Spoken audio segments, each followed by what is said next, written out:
शंकर पाटोळे यांच्यावर लाचलुचपत प्रतिबंधक विभागाने कारवाई केली आणि त्यांना अटक करण्यात आली। पण त्यांच्यावर कारवाईसाठी एका राजकीय पक्षाच्या आमदाराने बिल्डरला ठाण्याऐवजी मुंबईत तक्रार दाखल करण्याचा सल्ला दिला।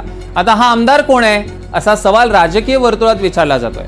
शिवाय या आमदाराने थेट गृह खात्यात बोलणी केली होती। त्यानंतर मुंबई लाचलुचपत प्रतिबंधक विभागाने ही कारवाई केल्याचं बोललं जातंय।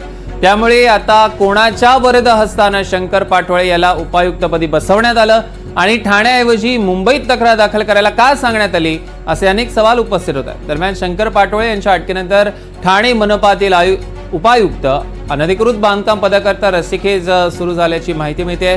ठाणे उपायुक्त पदासाठी 6 ते 7 कोटींची बोली लागल्याची चर्चा। अनेक जण बसलेत या पदाकरता फिल्डिंग लावून।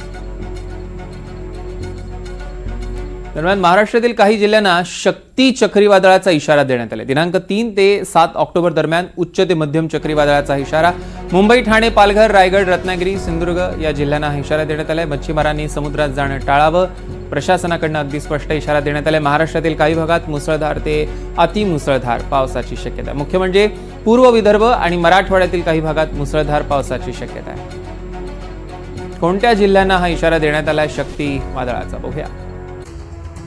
मुंबईला आहे आणि मुंबई सोबतच ठाण्याला सुद्धा इशारा देण्यात आला आहे। पालघर, रायगड, रत्नागिरी आणि सिंधुदुर्गाला चक्रीवादळाचा इशारा।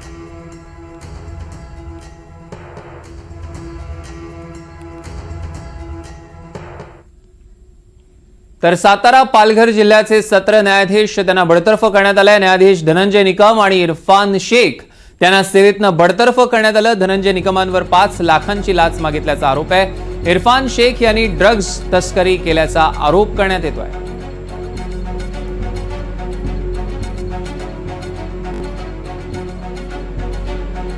ग्राफिक्सच्या माध्यमातून एकदा बघूया। जामीन देण्यासाठी 5 लाखांची लाच मागितली। धनंजय निकमांवरचे आरोप आहेत हे। गुन्हा दाखल झाल्यानंतर अटकपूर्व जामिनासाठी आधी सत्र न्यायालयात आणि नंतर उच्च न्यायालयात धाव। दोन्ही न्यायालयांचा धनंजय निकम यांना दिलासा देण्यास नकार। या प्रकरणी धनंजय निकम यांची हायकोर्ट प्रशासनाच्या शिस्तपालन समितीकडून चौकशी करून अहवाल सादर करण्यात आला। अहवालाच्या आधारे धनंजय निकमांच्या बडतर्फीचे आदेश देण्यात आले आहेत।